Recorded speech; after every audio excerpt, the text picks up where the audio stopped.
Welcome back to the Determined People podcast. I'm glad you're here. Thank you. We offer encouragement, strength, and hope to a world that's in desperate need of it. Our world, our society, our culture needs hope like never before in my lifetime. No one knows the need for hope more than somebody who is caught in the throes of addiction. Our guest today was one of those people. Christine Moore is a John Maxwell speaker, trainer, coach, and she's a certified peer recovery coach. Christine is in recovery from an addiction to prescription pills. She hid it for 15 years until everything came crashing down. She was a wife, a mother, and headed to rehab, only to learn 4 days before leaving rehab that her husband was divorcing her and taking their 2 kids with them. Let's fast forward 10 years. Christine's rebuilt her life one day at a time, as the saying goes. And she's come on agreeing to share her incredible story of recovery and redemption with us. Thank you for being here, Christine. Welcome. Thank you so much for having me. It's a pleasure. I'm glad you're here. We're going to get that 10-year period going through there. But let's start off with, you grew up in Dallas, and from what I could glean from your website and talking to you, you grew up in a pretty normal home. Yes, I did. I grew up with both parents and grew up as a Christian, went to church every Sunday, Wednesday, and I was a gymnast. I was a ballet dancer. I had a lot of discipline and structure growing up. Mm-hmm. And when I heard the word addiction, I never thought in a million years that that would be a part of my life. When I heard the word addict or alcoholic addiction, I thought of that's somebody who lives on the streets, or that's somebody who has no ambition in life, who's a loser. And so I had no clue that that would be a part of my life eventually. That must have been quite a wake-up call. Yes. Wait, this is me. I'm not on the street. I'm not a loser. Yeah, this is exactly. Me. Wow. Yes. There's a missing piece to your story, and I just have to ask you about it. Oftentimes, addicts, they're suffering from some kind of unresolved trauma. Mm-hmm. They have addiction in their home as a child growing up. You didn't have that. Right. Where do you think it came from? How I can answer that is, yeah, you're right. There was no trauma. I had a great childhood. So why would I have a problem with addiction? And it simply, for me, came down to curiosity. So my husband and this was 2000, the year 2000, my husband had a furniture store, and he was lifting heavy furniture one day at work, injured his elbow. He went to the doctor. They prescribed him a mild painkiller. He brought it home, and one day I was in the bathroom getting ready, getting ready for work. I saw the bottle of pills sitting on the counter, and I was like, I'm going to try one. I'm going to see how it makes me feel. Because I had heard of people taking pain pills and maybe having a glass of wine and taking the edge off, and I tried it, and I absolutely loved the way it made me feel. Really? Yes. It gave me energy, gave me a sense of euphoria, and it took the edge off. It just made me feel like Superwoman, basically. Someone I know who is an addict told me that, he asked me one time, he said, do you remember your first drink? I go, yeah. He said, what was it like? I said, well, it was beer, and I thought it tasted like shit. And I was like, people really enjoy this? And I'm supposed to get a good buzz from it or something? But he said, for an addict, that first time you have this explosion in your brain. Yep. And you spend the rest of your addictive life trying to recreate that. Yes. Is that a fair statement? Exactly. That is dead on right. So you did it out of curiosity. And addiction is a progressive disease. Would you walk us through how it progressed in your life? Yeah, it was a very slow progression for me. So I just took it every now and then. So it started off with just on the weekends. So my husband and I would go to dinner. I would have a glass of wine or one drink, and then I would take a couple of pain pills with it. And back then I was competing in fitness competitions, so I was trying to save calories. And so that was my kind of reasoning why I decided, well, rather than drinking, I'll just take a couple pain pills and get the same effect. And so that went on for probably a couple of years, and I was able to get the pills from doctor shopping as well as ordering from illegal online pharmacies, which that could be a whole nother podcast in itself. Is it easy to get pills from yes, online pharmacies? Very easy. Very easy. Wow. Yeah, or at least it was. I don't know how it is now, but it was back when I was ordering them. I guess it's been a while since you Yeah. since you got on there. Yeah. Did your husband express any concerns, or was he? So in the beginning, he didn't really think anything of it because it was just every now and then, no big deal. But then a couple of years down the road, I was in a job that I absolutely hated. I was just doing paperwork, stuck in an office with no windows, nobody around me. And then my husband and I were kind of going through some financial problems, so we were arguing all the time. It was just a tough season that we were in. Mm-hmm. And at that time is when I decided I was going to start taking the pills every day just to help cope with that season. I didn't think it'd be long term. And that is where I became physically addicted because I started taking them every day, several times a day. And I was not telling anybody at this point, not even my own husband. Mm-hmm. And so I started living with that shame and that guilt of like, I knew I was turning into a drug addict. I knew I had a problem. And so within a couple of months of doing that, I tried to stop, like quit cold turkey. And I became so incredibly sick. And so I still didn't tell anybody what I was doing. I just said, oh, I think I have the flu. And I mean, I couldn't work. I could not function at all. And so after about a week of being so sick, I decided to get back on the pills. Mm-hmm. But this time there was no reward. It didn't make me feel good. It just simply kept me from getting sick and not having to go through withdrawals. Yeah, just maintaining. Yeah, and that is where I stayed stuck for the next, I don't even know how many years it's been, like 9-10 years. Mm. That's where I stayed stuck. What did rock bottom look like to you? Or did you hit rock bottom and start digging, as they call the low bottom alcoholic or low bottom addict? Rock bottom, I have a couple of rock bottom moments. I would say the first one was, so I got pregnant with my first son in 2007, and at this time I was taking 15 pills a day, and I was terrified because here I was, we were pleasantly surprised. We weren't trying to plan and have a baby, but anyway, I was terrified. And at that time I was able to taper down to, barely anything. And then my son was born. He was perfectly healthy, thank God. But at that time I couldn't sleep. Like I had terrible insomnia, just my hormones and all of that. And I was suffering with a little bit of postpartum depression. And so I went to my doctor and I told her, I feel like I'm going crazy. I'm not sleeping, and my baby's waking up every hour. What can I do? She's like, oh, I'll just give you some Ambien. No big deal. Let me give you a prescription for Ambien. And some people can take Ambien as prescribed, no problem, but not for someone who struggles with addiction. So I found myself quickly getting into the same cycle of addiction where it started off, it helped me, I was able to sleep, but my body built up a tolerance so quickly with that drug. And so I had to take more in order to be able to sleep. And then I found myself going doctor shopping and buying them online. And so I was addicted to both Ambien and Tramadol. And so the rock bottom moment, my first one, was when I got pregnant with my second son, and I couldn't stop taking them. And so that's when I finally reached out for help and told everybody, my family, my husband, my doctors, everyone. And I ended up in a psychiatric hospital. And so it was because I was so depressed, suicidal, and addicted to drugs. And pregnant. Yeah. And I'll never forget being in that hospital. I stayed on the 5th floor, the corner room, and I could see downtown Austin.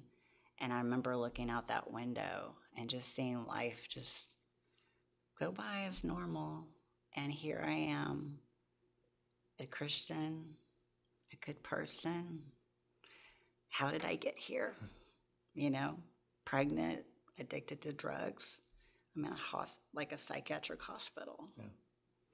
They probably put you on more medication. Absolutely. And they were able to finally taper me off the Ambien And I gave birth to my son. And again, by the grace of God, he was perfectly healthy. Not one drug was found in his body. Really? Yeah. But I will tell you this. When I was 24 weeks pregnant with him, I went to go see my doctor at that time, and he's a Christian. And I'll never forget, he laid his hands on my stomach and prayed over my baby that not one drug would touch his body. Wow. I got chills on that one. Yeah. Wow.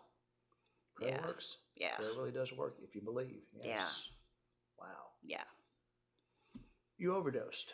Mm-hmm. What's that like? Yeah. So Ambien can be very dangerous. I mean, it's okay. You can take it as prescribed, but just be aware of the side effects.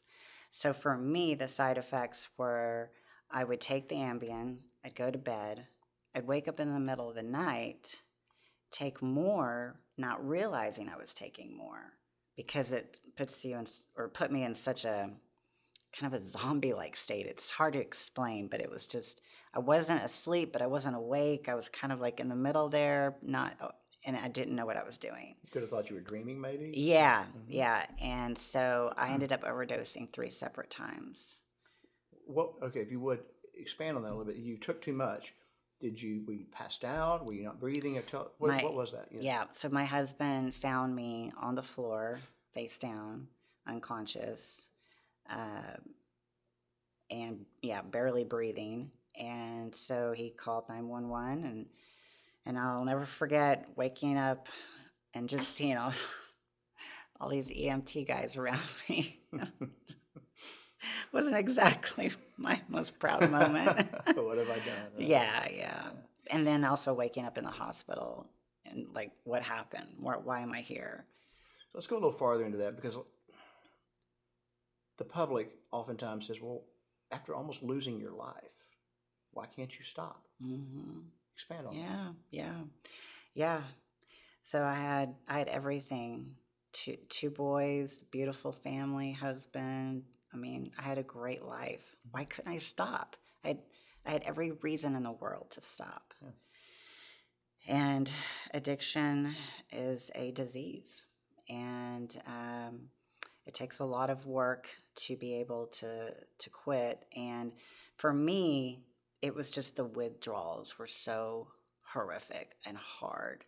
And that's where I got stuck. What do withdrawals feel like? Oh gosh, it was shaking uncontrollably, major anxiety, headaches, insomnia, just fear of the future, the shame, the guilt, all of that. Yeah. And I can take that away if I just numb it out with. Exactly. Yeah, it's a vicious cycle. It is a vicious cycle, yes. But I want our audience to know you got through that. I did. And as I shared with you off camera, one of the theme of the show is here's someone's encouragement or experience, strength, and hope. Let's just say. Yeah. And say if that person did it, if Christine did it, I can too. Yeah. That's what it's all about. With sharing our stories, which we all often focus on the outward. I mean, you've got a wonderful website, great family, all these things. What the battle to get there is the story. Yeah. And that's the relatable part to the public. So this is great. So with alcohol and drugs, lying, manipulation, these are just a few of the outward manifestations of the disease. Because I want everyone to understand that disease is truly a disease. Like, you don't shame somebody if they get cancer or diabetes or anything else. You want to have hope for them and pray for them or whatever. Just be there for them. Yep. Why do we isolate addicts? Well, it really comes down to the stigma of addiction, and that's where people get stuck. They're ashamed that they have this disease of addiction. They don't understand that it is a disease. They think it's a moral issue, and it's not. It's not at all. And so, I mean, some of the things that we do when we're using, that's a moral issue, but like the actual being addicted is not. It is a true disease. It's a progressive disease. Of course. And I think the American Medical Association has now actually identified it as a disease. Oh, yeah. That just happened in the last decade or so. Because Yeah. forever they didn't. Correct. They did not. But you know that, like with somebody with cancer, that if we see the physical manifestation in them of their body just gets eaten alive by this horrible disease. Yeah. Whereas lying, manipulation, doctor shopping, Yeah. doing crazy stuff, and these are the manifestations Yeah. of the disease of addiction. I hope everyone will get that it is a disease. It's not who you are. Yeah. It's in there. It's in there now. Yeah. It's just because we're sick and we're trying to ease whatever the withdrawals are or the shame, the guilt. We're trying to cover it up. And unfortunately, that comes with lying about it, stealing if you have to, all of that. Yeah. Why did you go to rehab? Yeah. So in 2012, when my boys were 4 and 2, I had been,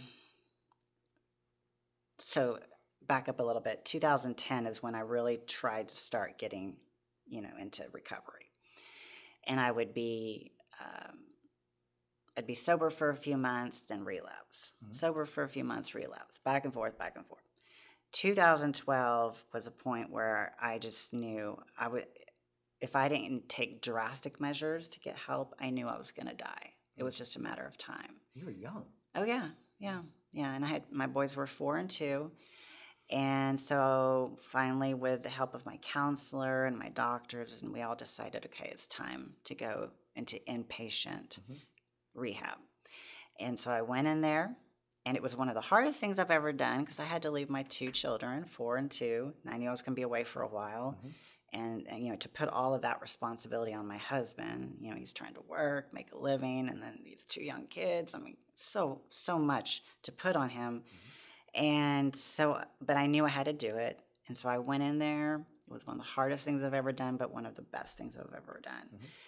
And 4 days before I was to graduate from that program and go home to my family, which is all I wanted to do. I just wanted to go home and wrap my arms around my babies and tell them how much I loved them and how sorry I was and I was going to be a better mom. And your head's clear too. Yeah, all of that. And 4 days before I was to graduate, I remember getting a call telling me that I needed to go to the front office. And I went up there and there was a sheriff waiting for me. And I'm like, what's going on? And he hands me divorce papers from my husband. And that wasn't a huge shock to me, but what really hit me was that he also gave me a restraining order. So that meant I couldn't even go home to my family. I couldn't see my kids. I think it was like I couldn't go within a certain amount of feet. I can't remember all the specifics of it, but that was devastating. And I remember going back to the room that I was staying in and just falling on my face and just crying.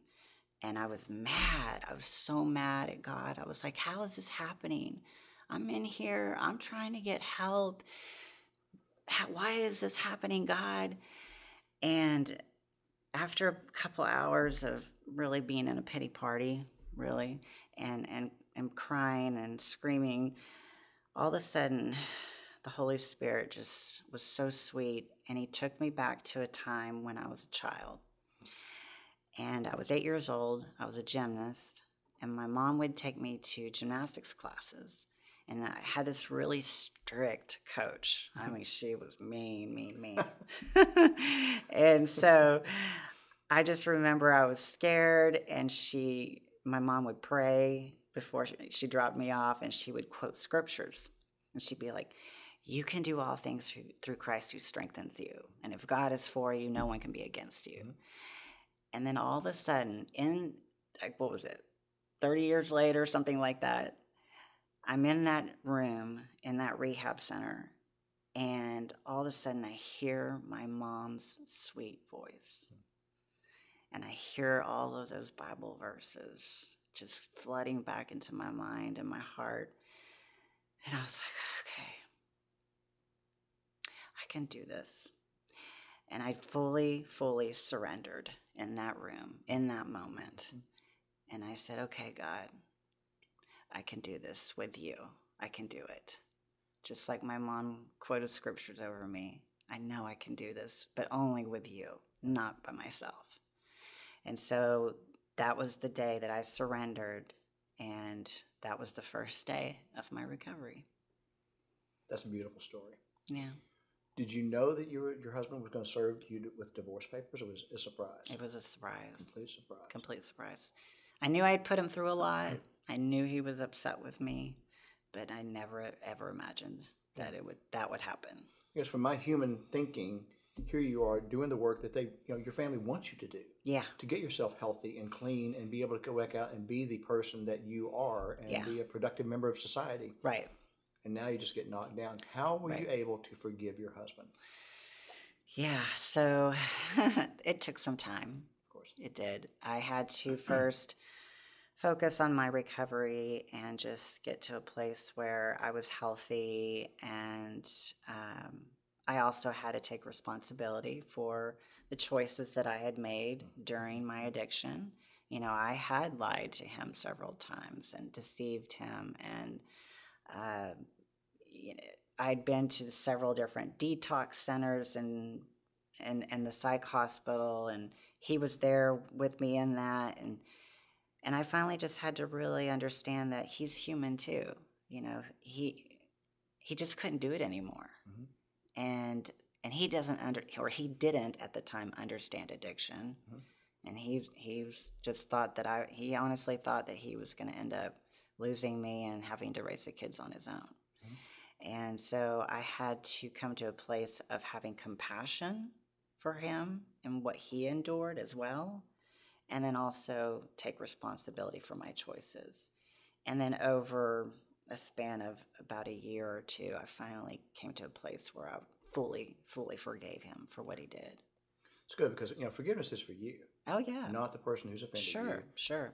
And it does take time. It's not like flipping a light switch. We'd like for it to be. I wish it was, yeah. Yeah, wouldn't that be easy? But it's just not that way. Yeah.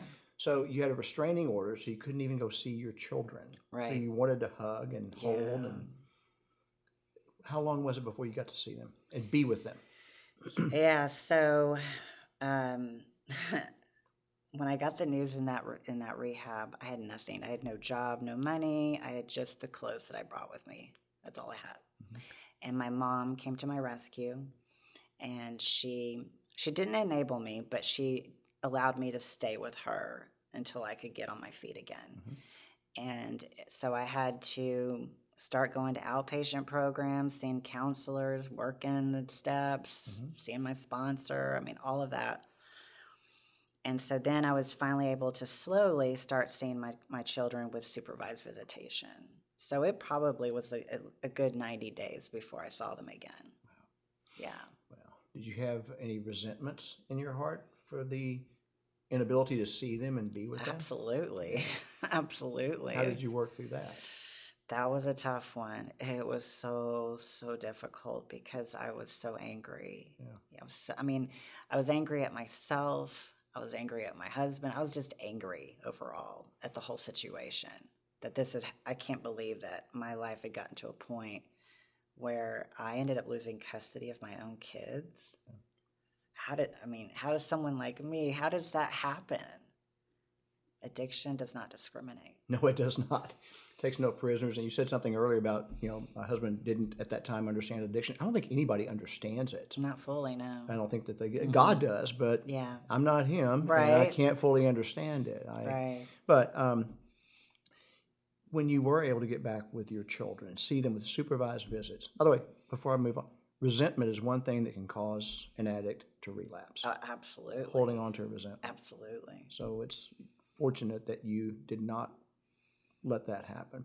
Tell me about the first time you got back with your kids after not seeing them for a while. Well, they were 4 and 2. My 4-year-old, he was excited to see me because, he's old enough to understand. I had to go away for a little while. Mm-hmm. But my 2-year-old, when I first saw him, he was very nervous. And I remember him, his aunt was there, and he was holding on to his aunt, who is this person? I'm not sure. And that was heartbreaking. Yeah. Heartbreaking. But it over some time, he finally warmed up to me. Well, you must have looked great because you're healthy, you're clean, and clear-headed and all. Right, So it had to right. look different than when you left for rehab. Sure. I'm sure your 4-year-old noticed that. I mean, your soon-to-be ex-husband had to have noticed that as well. Absolutely. I want to talk about the 12 steps Mm-hmm. because the 12 steps have been lifesavers for so many people. Mm-hmm. So many people. Mm-hmm. And I only want to focus on 3 of the 12, but they do work. Let's start off with the first one, which is we admitted we were powerless over alcohol, that our lives had become unmanageable. How hard was it for you to admit that you were powerless over a substance? Mm-hmm. Very difficult because to me, I was like, I'm the one who got myself into this situation. I should be able to get myself out of this situation. Mm-hmm. And so for 10 plus years, I kept trying to fix myself and get clean on my own. Mm-hmm. And I would say, really, I didn't come to fully understand that until that time when I was in the rehab and my husband divorced me or sent me divorce papers. That was when I truly said, okay, I can't do this on my own, and it is completely taken over and it's unmanageable. Got chills again. Yeah. Because that is the surrender step. Absolutely. Okay. I Absolutely. can't do it because a lot of addicts are control freaks. Yeah. They can do it. Sure. Know? Or people who have relapsed. I hate the word relapse because it sounds like failure. It's not. It's just setback. Right. It's a setback. That's It's what a it is. setback. We get setbacks every day in our lives, right? Sure. But I've heard so many addicts that have gone, well, with alcohol, for example, I started drinking again because I thought I could handle it. Mm-hmm. It manhandled them. Oh, yeah. Manhandled them to the point of they go from being, clean, healthy living, practicing the steps, to all of a sudden their life is a shit show. Absolutely. Quickly. Absolutely. Quickly. And I know that for myself. I know that if I started, for example, even to this day, even though I've been clean for a long time, say I go to a friend's house that I haven't been to before, and I need to go use their bathroom. Mm-hmm. When I walk into their bathroom, you know what the first thought is? What's in the medicine cabinet? Yeah. So I know that addiction is right there doing push-ups. It's ready to go. I've heard that example before. Yeah, it's always out there, working. And but at least now I have that awareness. Mm-hmm. But I know I can't go back because because it's a progressive disease. It will be even worse than the last time, which I can't even imagine it being worse than the last time. Yeah. And you don't need to experiment with that one. You don't need to go into the deep end of that pool, right? Right. Second step is, and I call this the hope step. We came to believe that a power greater than ourselves could restore us to sanity. You already believed in a power greater than yourself. Mm-hmm. Did you ever question, God, where were you when all this hell was happening in my life? Or was he even part of your life really during the throes of your addiction? It's a really good question. Yes, I've always had a relationship with Christ, and I knew he could set me free, but I wasn't willing to surrender. Mm-hmm. And I knew that if I finally turned my life over to him, I knew that he could set me free. But it was that control, it was pride, it was just me wanting to fix it. Yeah. And so it was me turning my back on him. And you also, because of guilt and shame, probably didn't want to walk into a Narcotics Anonymous or AA meeting because I might see someone I know and go, what's she doing here? Right. Exactly. Yeah. And that's... Even though it's anonymous. Right. There's still that fear. And I grew up very shy, and I'm a natural introvert. It's good that you're a coach. Yeah. Yeah, it's interesting how now I'm a recovery coach, and that's what I do for a living. But I was terrified of walking into those rooms because I didn't know anyone. I'd never done this before. And to go in there and talk about my problems with strangers, are you kidding me? And I'll never forget, it was CPS had become involved in my life, and they told me that I needed to start going to AA meetings. Mm-hmm. And so I went in there reluctantly, and I was that person who sat in the back of the room and just listened for months, didn't say a word. And I'll never forget hearing these people and how authentic and vulnerable and transparent, how strong they seemed. And after months of listening to that, it finally gave me the courage to start sharing my story.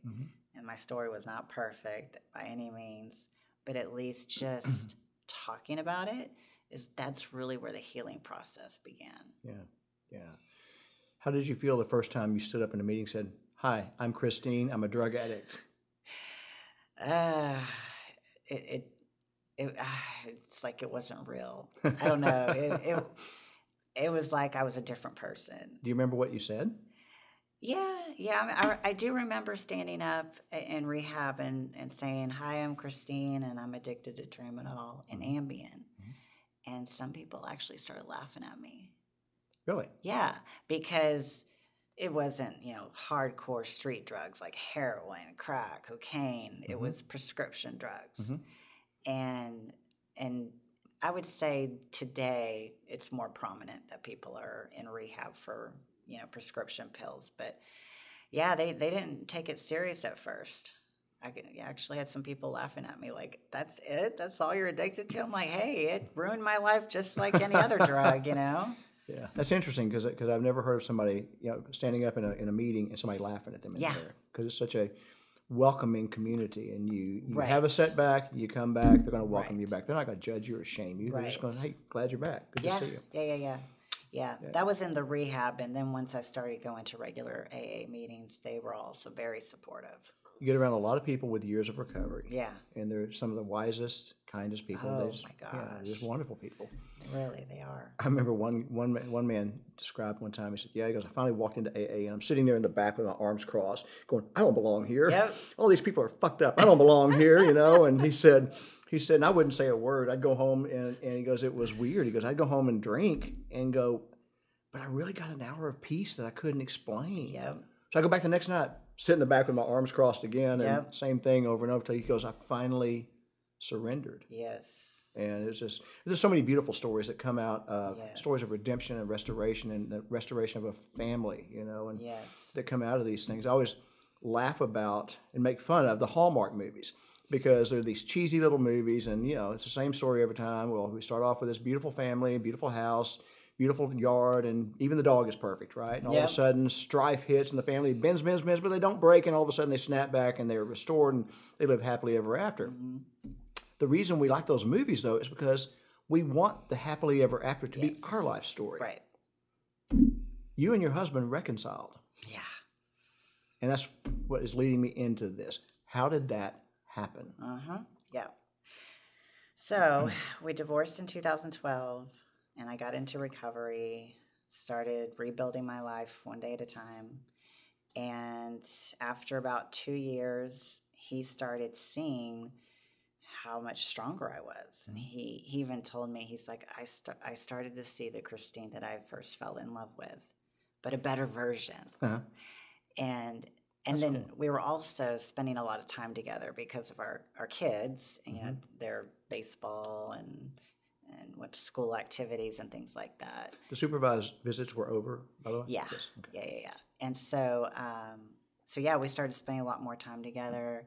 And then, we ended up reconciling, and we got remarried because we really wanted our family back together. And he could also just see that I was clean, and I was, I was there, I was present, I was ready to go. Isn't that amazing, though? Going from that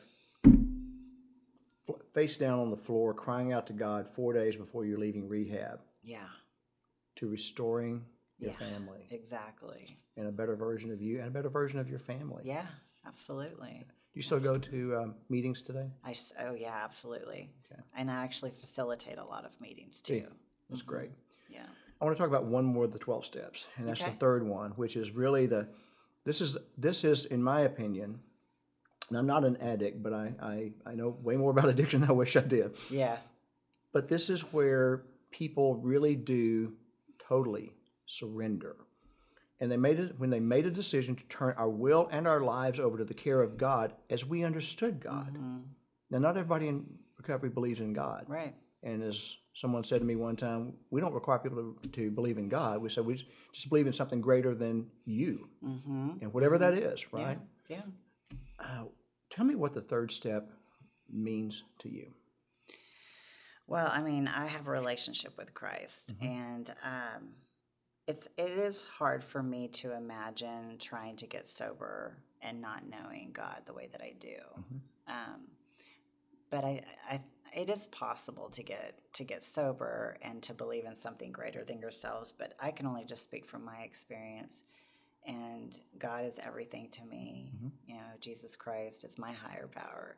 And that's there's so many different pathways to recovery, and not one certain way works for everyone, but that's the pathway that works for me, is having Jesus Christ as my higher power. There's a priest named Richard Rohr who famously made the statement, pointing at an AA meeting across from his church. He said, there's more spirituality in that meeting than there is in most churches on Sunday morning. Absolutely. And absolutely, that is true. Absolutely, That is true. Yeah. I have a question, though. So let's say you had to have shoulder surgery or something, or you had some injury from ballet years ago, and they're going to give you painkillers. How do you talk to your doctor about that? What do you do in a situation like that? Because in some surgeries, Tylenol is just not going to cut it. Right. Exactly. And codeine is going to hit that same spot in your brain that Ambien and Tramadol did. Yep. What do you tell the doctor, and how do they mitigate that situation? Just make sure you're clearly communicating with your doctor. Say, listen, I had an issue before, and so I believe it's okay to be able to take it for legitimate medical reasons. But maybe having a loved one, a family member, a friend, maybe holding the pills for you, and handing them out to you when you really do need them. Sure.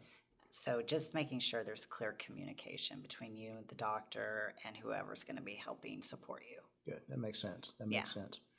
Anything else you want to share about your addiction story before we move on to what Christine's up to nowadays? Oh, gosh. Well, let's see. So I'm now a certified peer recovery coach, and I get to help others who struggle with all kinds of addictions, not just drugs and alcohol, but I have a few people I work with that have gambling addictions, shopping addictions, eating disorders, and also mental health issues. So I'm doing what I absolutely love now, which is such a gift. And I help people get on the road to recovery, and not only that, but help them thrive in their recovery. Yeah. The one of the steps, and I don't remember which one, talks about how what you have gained, what you have learned through 12-step work, through recovery, is to take it to other people. And it sounds like that's what you're doing as a peer recovery coach. Yeah, absolutely. And also, I choose to recover out loud. Not everybody does. Some people just go to AA meetings, NA meetings, and they choose to live and stay anonymous, which is totally fine. Absolutely. If that's why they choose to live their life, that's great. But I choose to recover out loud. And I do it because I want to spread hope. And I want people to see me, someone like me, and be like, she went through addiction? Like, what? And know that there's hope. So that's why I choose to, and it helps me in my recovery as well. Absolutely. Christine, thank you for coming on. And I will say this to you, as I've said off camera, the bravest people I know are people in recovery. Thank you for coming on the show and sharing your remarkable story. And I am looking forward to following what God's doing in your life, because this is one of those stories that's better than a Hallmark movie, and it's real life. So thank you. Thank you so much. Thank you. I appreciate it. Absolutely. Yeah. That is our show for today, ladies and gentlemen. Thank you for being with us. We do this for you. We bring stories of encouragement, strength, and hope so that you say, gosh, if Christine did it, maybe I can too. And if you start off into recovery and you have a setback, get back in. Setback, get back in.